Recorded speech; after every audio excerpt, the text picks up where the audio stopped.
depending on where you are in your journey, these feelings, you may identify very strongly with them, or you may just be like, oh, no, I don't. But whatever it is, I think that this video is good for all of us to watch because it will help you realize that you're not alone, number one. And number two, it will help you get prepared.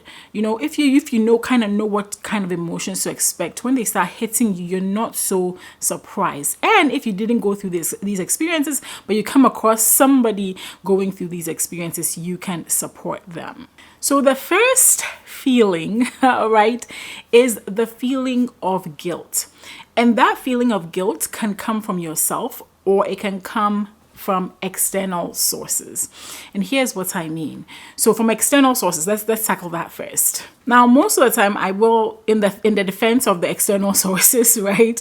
Those people don't always know that they are necessarily laying guilt on you. They may be trying to talk you out of leaving academia because, why would you leave such a prestigious profession? Or, you've had all this privilege. You've stayed in academia this long. You've invested so much into your PhD, maybe a postdoc, maybe a career after a postdoc in academia. Why would you leave?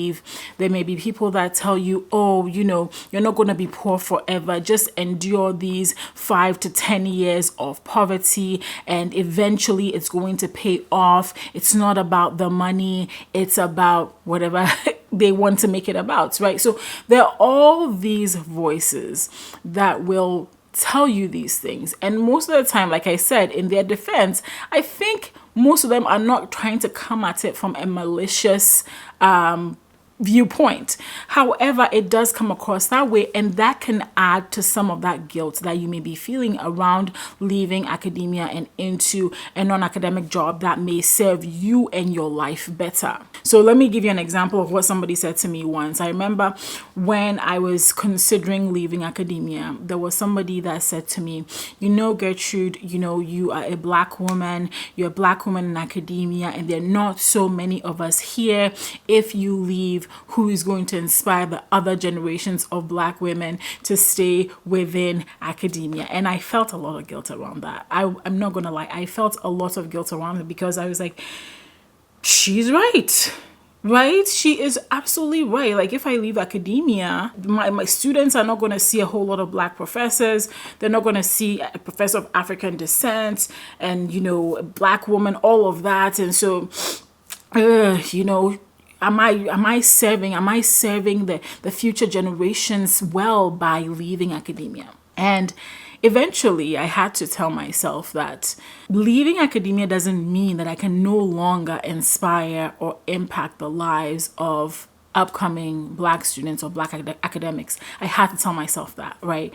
And actually, in what I'm doing right now with the Bold PhD, what I do on LinkedIn, I realize that I still get to impact a lot of black academics. I still get to impact a lot of black women.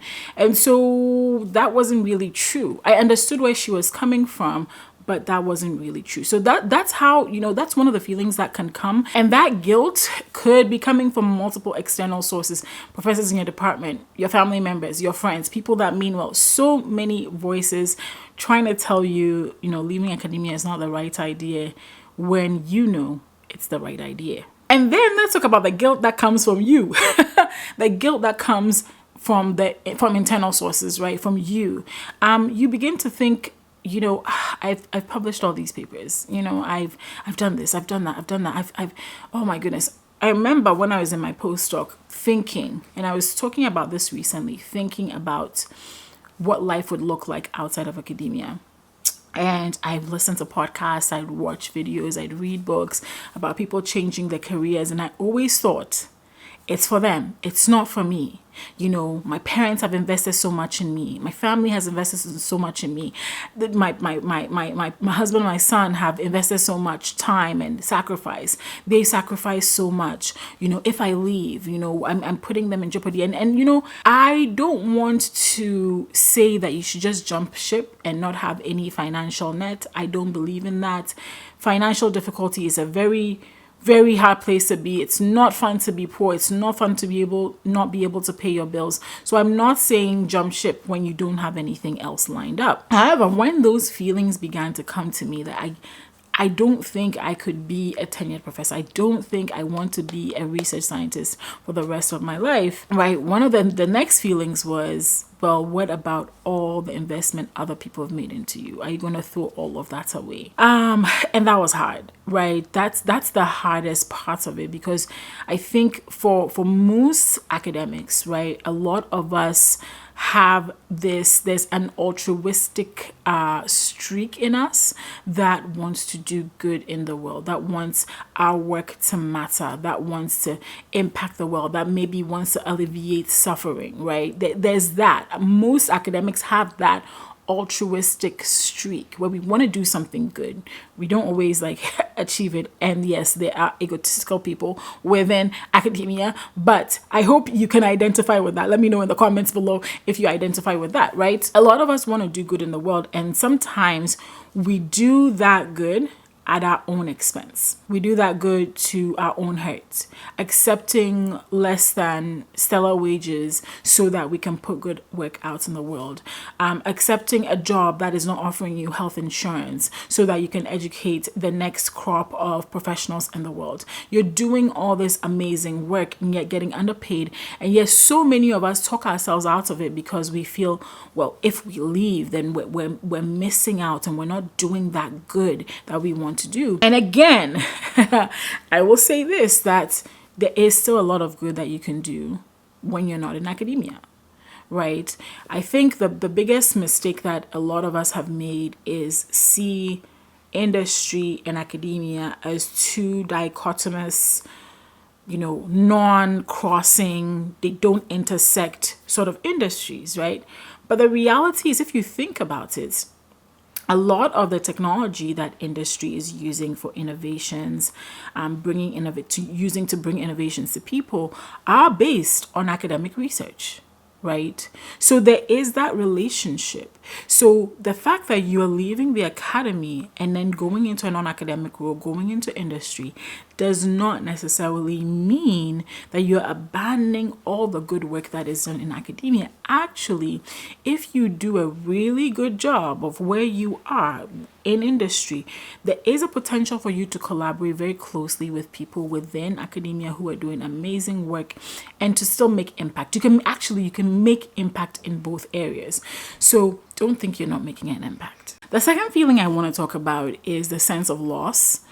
Yes, there is a sense of loss when you leave academia. When I was leaving academia, I felt, I published these papers. They're in pretty decent journals. I'm abandoning everything. Have I wasted my time? I've lost all that work. But in reality, I still use a lot of that knowledge in the work I do now. I'm a medical writer, and I still use a lot of that knowledge, a lot of that research that I did. And that background actually makes me very, very valuable when I'm applying for jobs. And so, yes, I went through that sense of loss, that I've lost all this time, or I've lost all the work that I've done. I will never publish again. My name will never be in a journal again. And that's, first of all, that's not necessarily true, because your name can definitely be in a journal even if you're working in industry, maybe in a different capacity. But yeah, there is a sense of loss. For people that have tenured positions, there is a sense of loss, right? You've done all this work. You've done all these incredible things to get where you are today.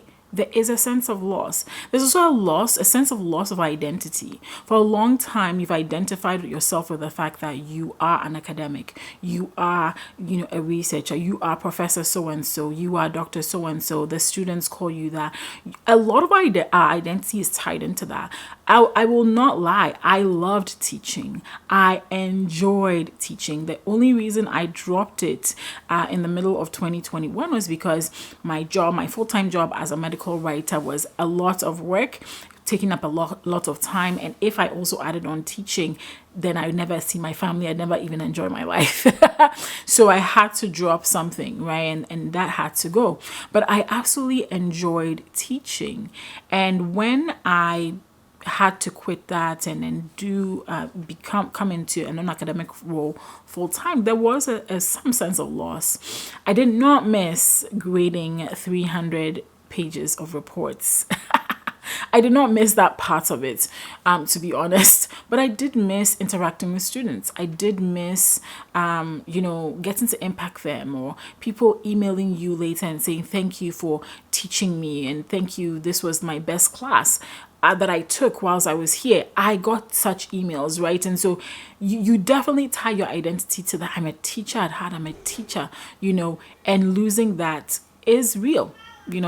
That sense of loss is real. So don't be shocked if you go through that sense of loss. It could be you missing the students. It could be you missing the identity you once attached to yourself. And that's why when I had the interview with Dr. Ginger Lockhart, and I think everybody should watch that video. I'm going to link it in the cards above. We talked about that sense of not marrying yourself to a particular label or identity when it comes to your career. And I think I talked about this, the sense of having wasted your time in academia. You haven't wasted your time. You gained valuable skills. You gained valuable education. You have a very rich and strong background. So like I like to say on this channel, PhDs are the bosses of learning. We actually have proven that we are able to learn. You have proven that you're able to take an idea from scratch, from nobody knew anything about this thing, to having data on that particular subject. You've written up your results. You've analyzed the results. You've had to communicate your results. You've had to convince people of your ideas. Listen, there is so much that you have learned up until this point as a PhD. And so, yes, I get that, oh my goodness, I've wasted my time. But now that I'm in medical writing and doing medical communications, I realize no, none of it was a waste of time. Actually, a lot of those skills come in handy every day. And sometimes it surprises me how there'll be a project that comes up and I'm like, oh my word, I used that thing like 5 years ago, and now I'm able to use it in my current job. So yes, these are some of the feelings that you might encounter as you make that transition from academia into non-academic roles. Let me know in the comments which of these points resonated with you. What other feelings did you go through in making a transition, or even as you are making it your mind to make that transition? What are some of the feelings that you have been through? Let me know in the comments below.